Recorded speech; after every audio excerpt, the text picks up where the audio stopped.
now welcome Reverend Stephen McAfee with today's message and meditation. Worry is a veil that separates us from our own light. Thank you. Wow. Okay, so I think if we actually got the message of that song, you don't need to listen to me. So I'm going to go home and have late breakfast. Okay, so yeah, I'm going to talk about something near and dear to my heart today. That's worry.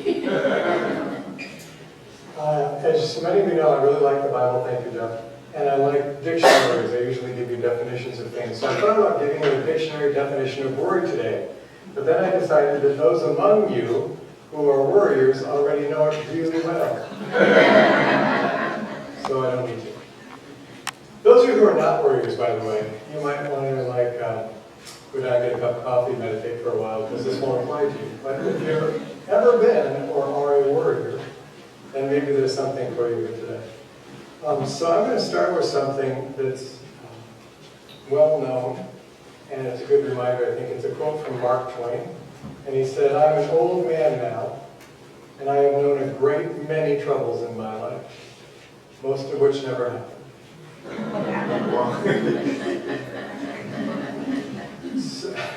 Well, I can say that now too. I'm an old guy, and I've had a lot of trouble in my life, and most of it was all right here.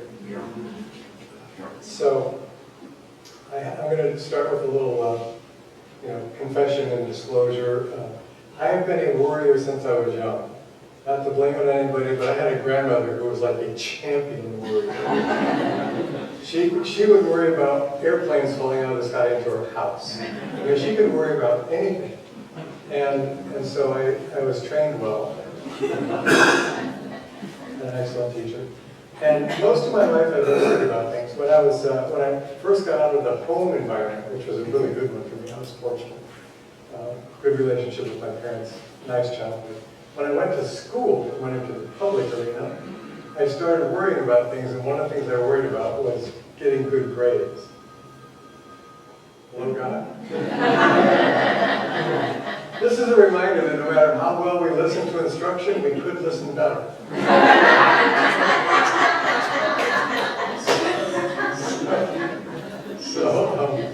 Anyway,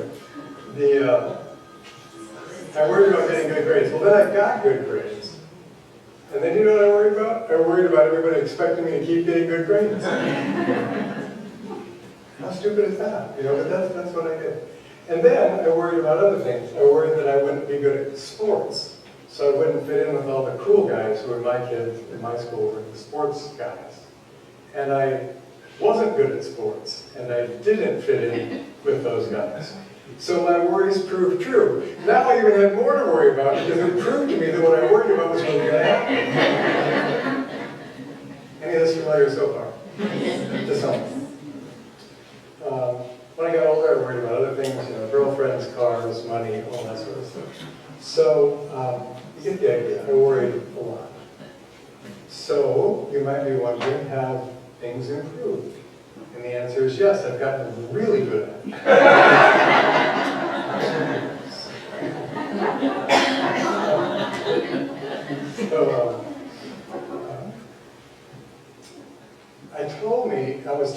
I have been told over the years, that worry doesn't really matter because it doesn't make any difference. And what most of those people meant was, I can't make any positive outcome in how things are actually going to unfold by what I worry about. That's what they meant. What they said was worry doesn't make any difference. It doesn't matter. Well, I think worry matters actually a lot, because I think it makes a huge difference. So, one of the things, and I'm going to come back to this theme in just a minute, but one of the things that I have learned about myself is that there was kind of a core theme to a lot of my worries. And basically, if you kind of get in there, what that amounts to is, I wasn't going to be good enough. That I was different somehow and not okay. Whether it was in sports or grades or romance or academics or life skills or being a human being, whatever it was, I wasn't enough. And I had to hide not being enough, because if people understood that I wasn't enough, then nobody would want to be around me. Now I know at least a couple of you, this sounds familiar to. Maybe more than a couple, but at least a couple. So I'm going to come back to that thing, that there is, our self-image has a great deal to do with how much we worry. So I'm going to go back though to why worry matters. I'm going to tell you a couple of things that worry does to me. One of the things that worry does for me is it obsesses my attention. So it's really hard to think about anything except what I'm worried about. Have you noticed that? So you don't think about all, or I don't, maybe you either. I don't think about all my blessings. I don't think about all the things that are going right.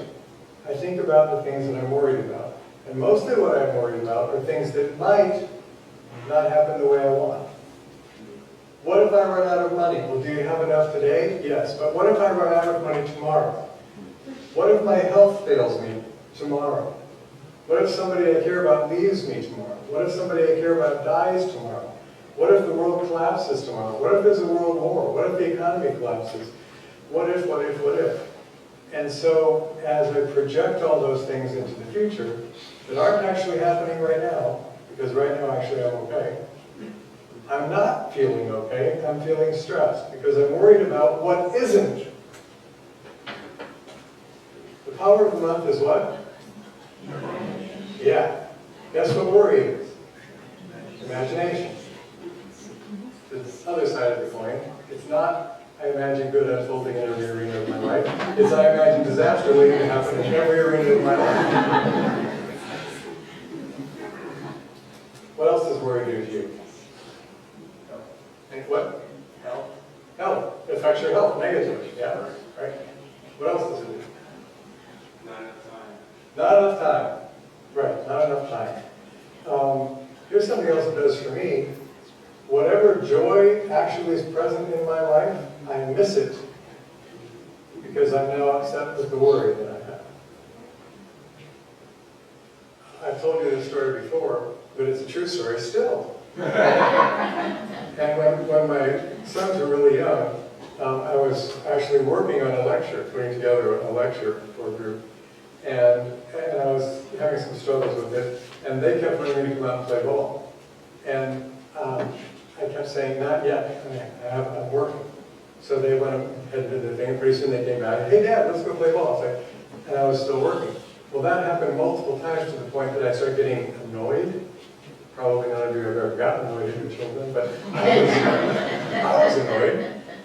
And I was really upset because they wouldn't leave me alone. So I'm trying to get this done. And finally my son came in one more time and said, hey Dad, can we go out and play ball together now? And I said, no! I'm working on a lecture to make people more loving and patient with each other.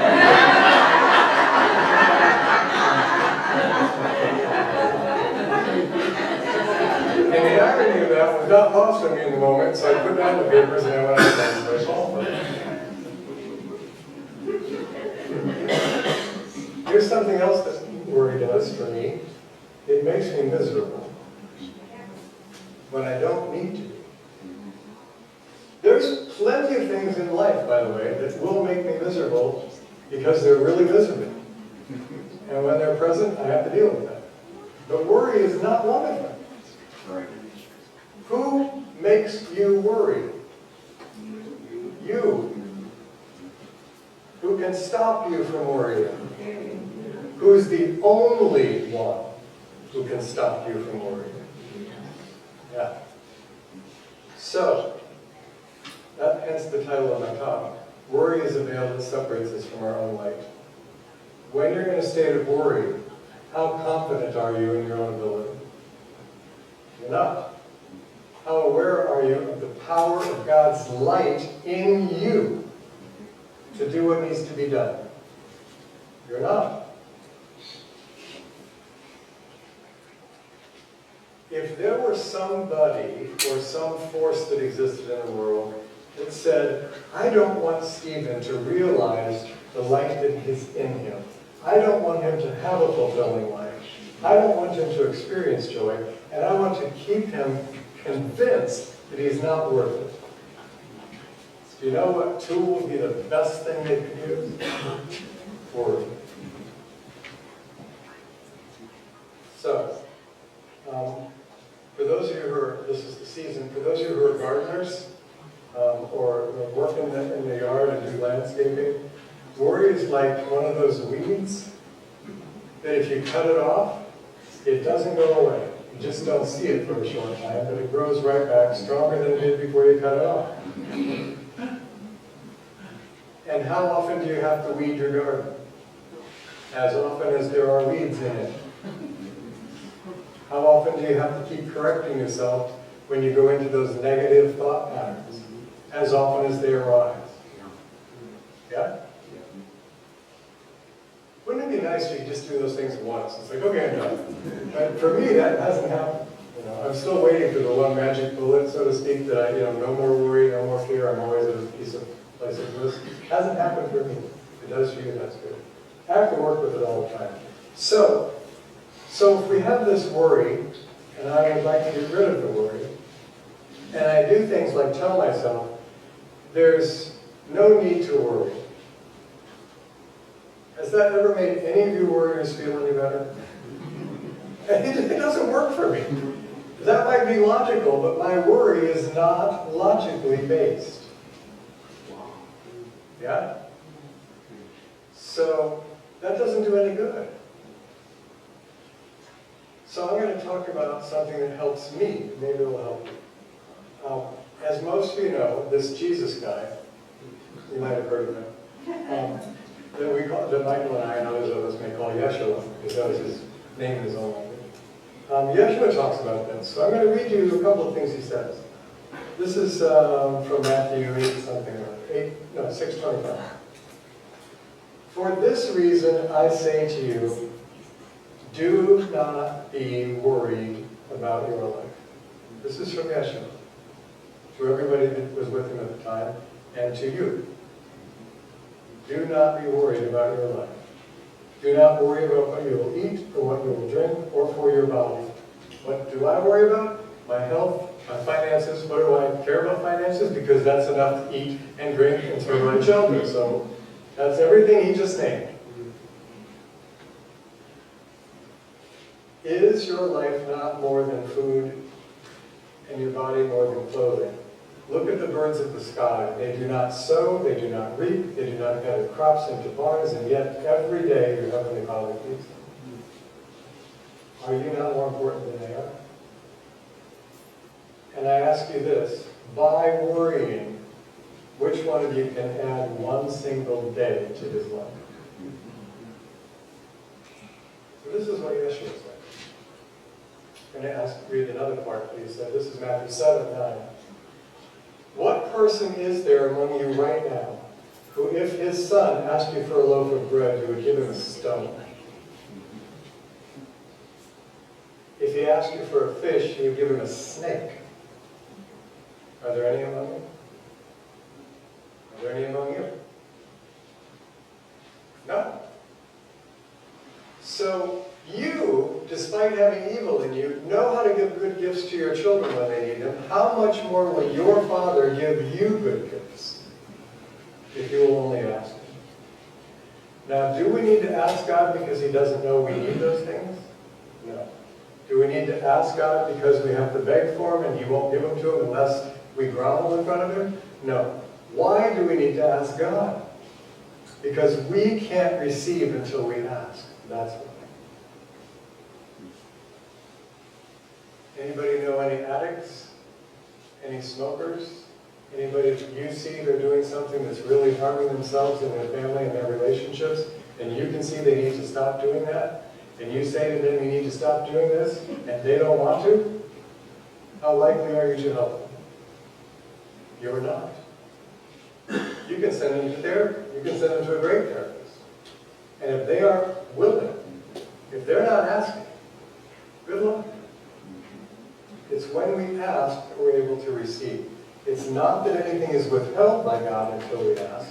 It's that we can't take it in until we ask.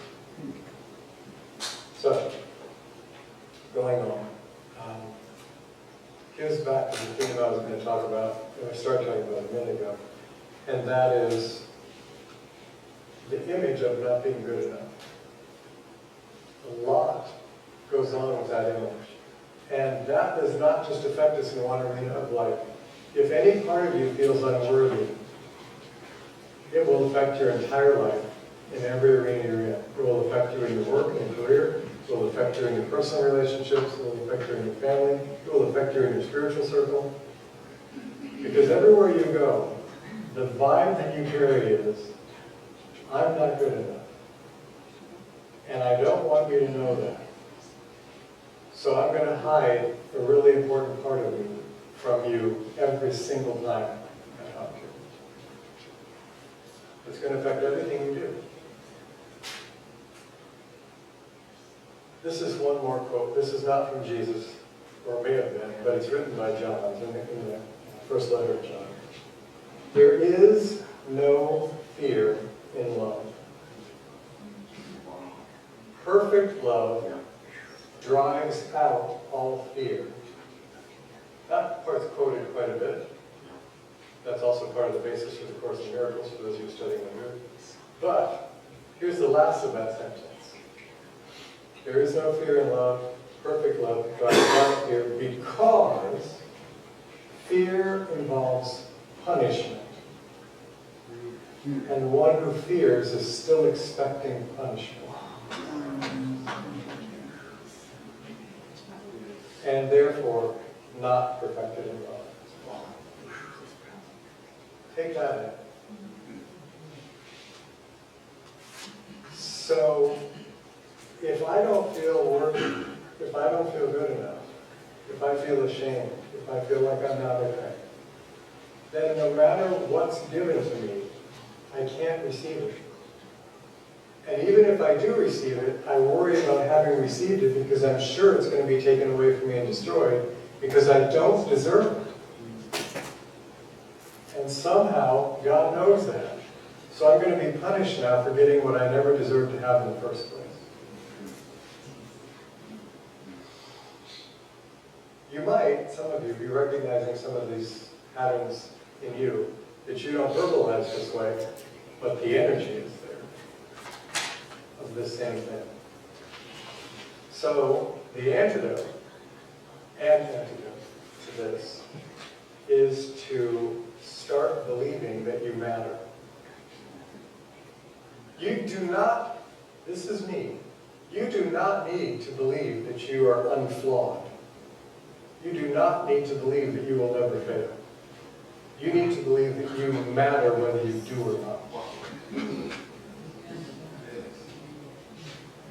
And if you do,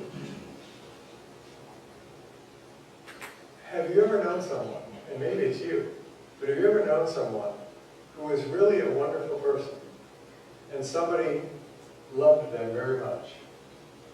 Somebody fell in love with them, and was really also a good person. But the person who didn't believe in themselves couldn't let themselves be loved as much as they wanted by someone who really did love them. That's tragic. And that is in your control and my control. Nobody does that. So, here's an antidote. Start believing in who you are.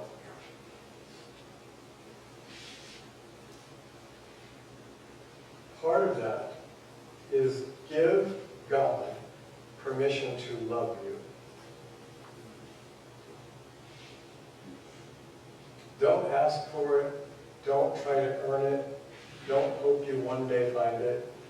Today, sitting in that chair, this instant, give God permission to love you right now, as you are, however flawed that is, in your opinion. Second thing is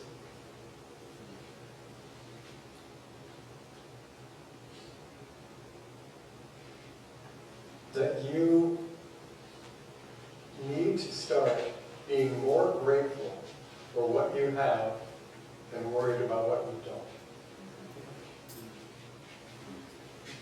If you have parts of your body that don't work right, don't look right the way you think they should look, don't function as well as they used to, Some of us might relate to that.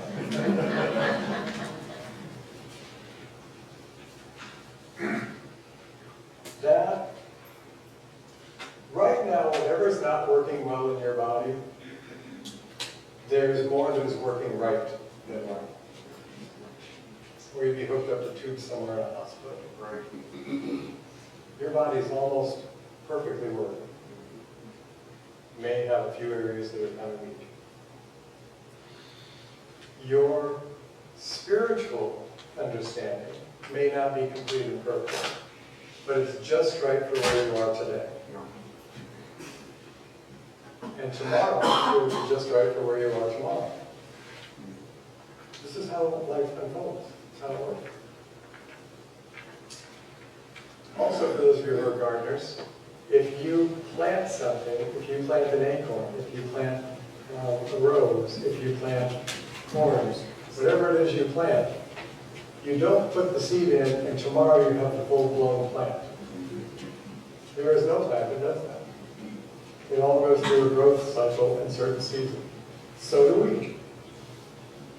The fact that you're not fully cognizant of God and fully enlightened yet is an indication, not that you're not getting there, it is an indication that you are getting there. Because you are aware that you're not there yet. Yeah. You get it? Yeah. Okay. So, start accepting that you have value. Start believing and allowing God to love you right now, just as you are. Start being more grateful for what you have than what you aren't or don't have. And stop waiting to be the light that you are. There is no door that's going to open tomorrow that makes that easier than today. Be who you are now. Just be that. If you don't think that you matter, now I know consciously we all think we do. And we're in unity, so we're a positive group. So we all think everything's fine. But really deep down, we don't all think everything's fine, and we struggle with stuff. That's why we need all these teachings to help us get through the struggle. So this moment, don't look at me, look around at the room. These people, you matter to. You matter to these people. You make this church what it is. What would this church be without us? It'd be a building. Your presence makes the difference because you matter.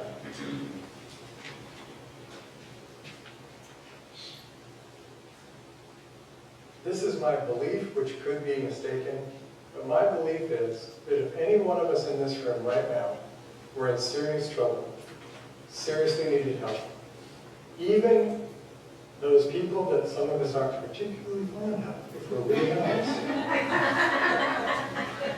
if that person needed your help, would you not help them? Of course you would. Of course you would. You make a difference. So here's something I want you to hear.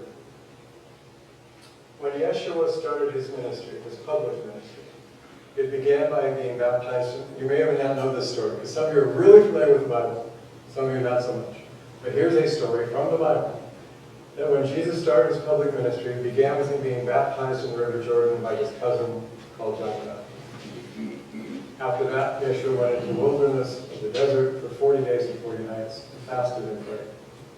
Then he began his ministry in his hometown of Nazareth, in the synagogue there. But at the moment of the baptism, which was the beginning of him accepting his public ministry, when he rose out of the water, he experienced something. He experienced light, and he experienced a voice. And the voice said to him, "You are my beloved Son, in whom I am well pleased." And from that moment, for the rest of his life, he lived as if that were true. So can you.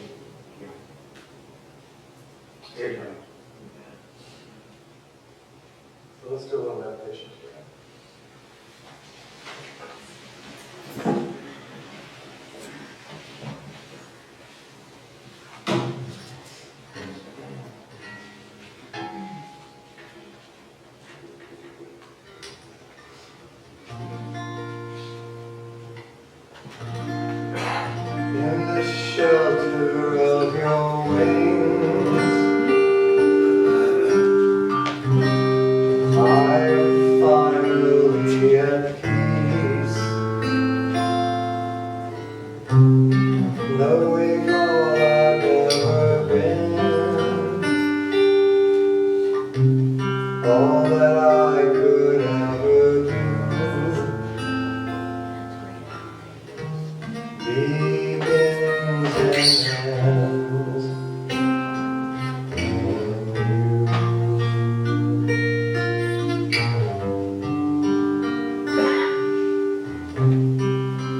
Let's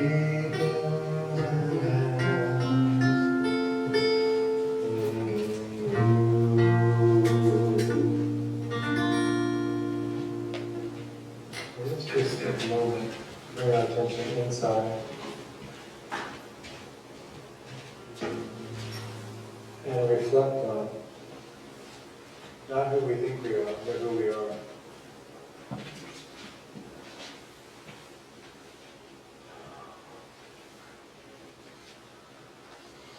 And as we move together into the silence, I'm just going to offer a little prayer that you can take as your own or translate into your own.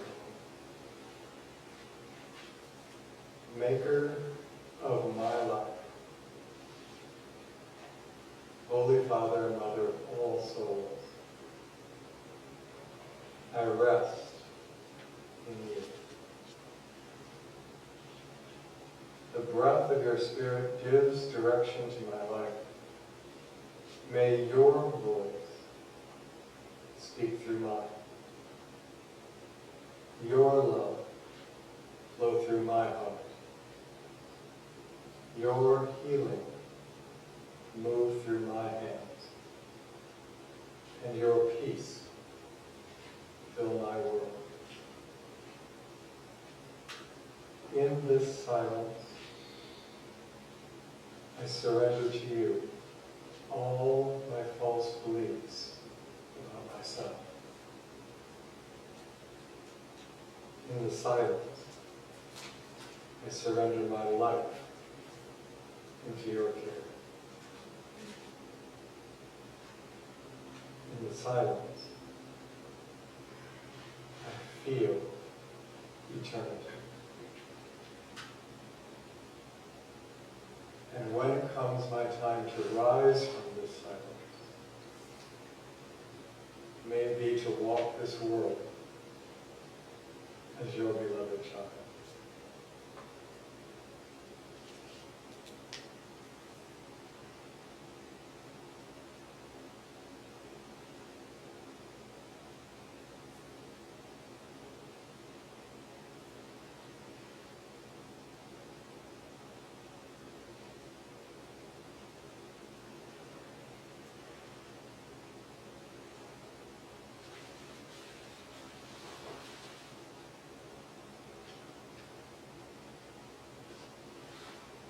There is no power, no principality, nothing above or below, neither life nor death itself, that can ever separate us from the love of God.